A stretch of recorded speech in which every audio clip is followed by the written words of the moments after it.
This is a tell. If you had to pair a musician with these two kinds of up on bird hunting, you'd say Bruce Springsteen, who's the representative of America's working man. Oh yeah, totally. Would be a grouse hunter. I would put him as my representation any day. Do you know Bruce Springsteen? No, thankfully. That person is Aaron Lewis, founding member of Stained. He is a bigly Trump supporter. What do you think of him? I think that he is a disgusting display of not appreciating what was handed to him in this country as being an American, the success that he has had. The fact that he duped us all with one of the most anti-American songs ever and called it Born in the USA as some sort of celebration of how great it is to be born in the USA. I'm angry at myself for not seeing it for so long. Dude, come on. The last time I saw an Aaron Lewis headline was when he had the epiphany that Born in the USA from Bruce Springsteen is in fact not a patriotic song. He's one of those guys who's too stupid to be able to hear the meaning behind widely popular rock songs we have heard again and again and again and again. So yeah, Aaron Lewis is that kind of idiot. I think my question to Aaron Lewis is this. Do you read? Do you listen to the lyrics? Particular song fell into a certain social context. The country had veered to the right, and the Republicans at the time were basically attempting to co-opt anything American. Let's pause here. Ronald Reagan, a despicable human being, would at one point shout out the boss. America's future rests in 1,000 dreams inside your hearts. It rests in the message of hope in songs of a man so many young Americans admire, New Jersey's own Bruce Springsteen. Which is just utterly hilarious. Wrote Jacob Bielecki. Born in the USA was Springsteen's stand against Reagan's presidency and the conservative trickle-down economic policies his admin pursued. Furthermore, the album and subsequent tour might be the most prominent anti-Reagan protest ever staged.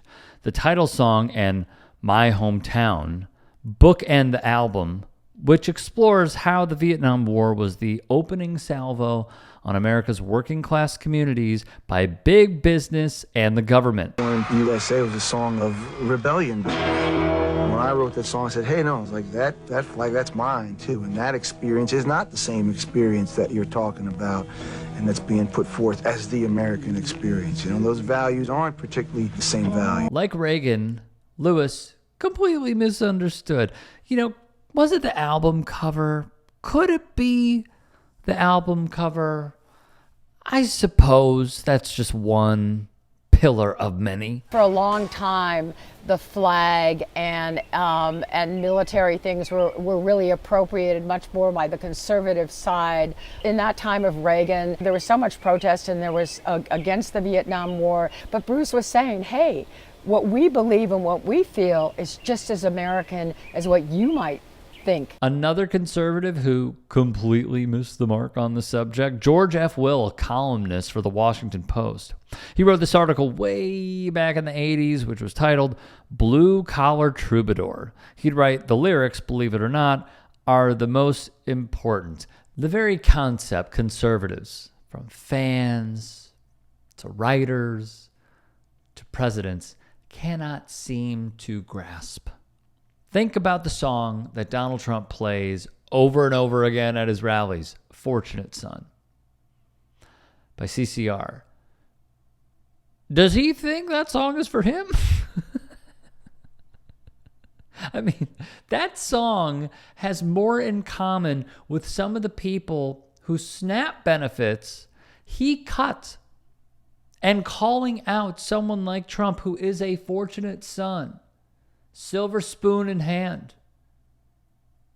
The ultra rich being able to evade getting drafted than those who had to go die for their country. I mean, the irony should not be lost on any of us. I have not got a clue about Springsteen's politics, if any, but flags get waved while he sings songs about hard times, Will wrote. He's no whiner. And the recitation of closed factories and other problems always seems punctuated by a grand, cheerful affirmation. Born in the USA. Now, if you thought it couldn't get any better, it will, and it can. If all Americans in labor and management who make steel or cars or shoes or textiles made their products with as much energy and confidence as Springsteen and his merry band make music, there would be no need for Congress to be thinking about protectionism. By the way, Will was linked with Ronald frickin' Reagan. Per the Times, Will coached Reagan up for his debate with Jimmy Carter in 1980. Now, Reagan would invoke Bruce Springsteen's name, right? As we showed previously in this piece, he actually did that in a small town in the state of New Jersey where Bruce Springsteen was born. And the boss himself spoke out back-to-back nights during his performances. At one point, he quipped, "We're slowly getting split up into two Americas." Stephen Hayden, author of There Was Nothing You Could Do, Bruce Springsteen's Born in the USA and the End of the Heartland, told The Ringer's Alan Siegel, "It's a song about a disaffected Vietnam vet who's been chewed up and spat out by his country, but the guy in that song is also claiming his citizenship of America. He's not disavowing America. He's not saying I'm leaving the USA. He's saying I was born in the USA. I am a part of this country as much as anybody else." And I love that about the song. I love that you can't just put it in one box. And here's another very important part of all this. When Aaron Lewis is saying he doesn't know his roots and he's trying to downplay the American that Bruce Springsteen is, he met with vets and it left a serious impact on him. And as a matter of fact, he held a benefit concert at the Los Angeles Memorial Sports Arena, and he would go on to raise 6 figures for the Vietnam veterans of America. It helped save the organization. And actually giving him, in my mind, the credit of being a representation of blue-collar America. I think that he has forgotten where he came from. Yep. I think that if you're not careful doing this career that me and him have both been so blessed to have had, if you're not careful, it will consume you. And it's obvious that it creates a situation where you've lost sight of the reality of the country that you live in. Ah, yes, definitely. Lost sight. Aaron Lewis, for the record. All right, let's try this out.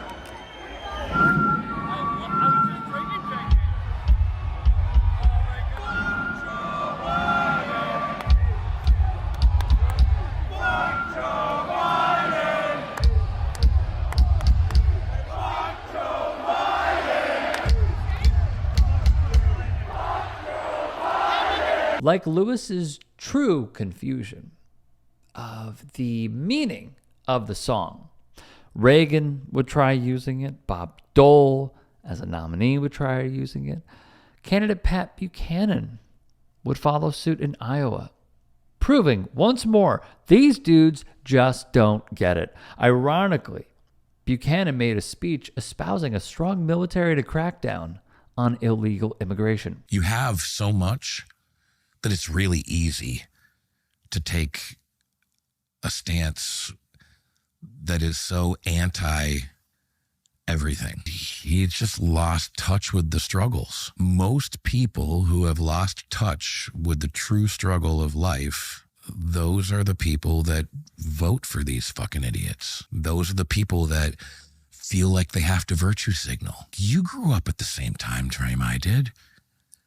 It was the most unracially driven. You don't judge a man by the color of his skin. You judge a man by the content of his character. And I think that didn't work well for the Democrats and the communists. Springsteen himself understood all of this. After it came out, I read all over the place that nobody knew what it was about.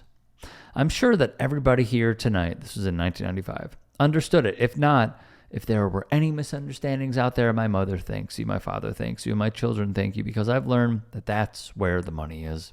NPR music director Lauren Onke would say, it describes the ambiguities and challenges of the country that I have grown up in. And for me, it's a rock and roll anthem. This singer, this scream, the sound of the guitar, and the scale of the song suggests that rock and roll is big enough and important enough to tell that story. We have seen so many examples with conservatives really not understanding nor grasping how some songs and even bands operate. Rage Against the Machine I have gone over many times, and how many in the MAGA sphere, if not conservatives, really don't even understand what they're raging against. So for Aaron Lewis, who is a diehard Trump supporter, am I surprised? No, because it shows, once again, how art, stereotypically, I must say with the mantra, is political.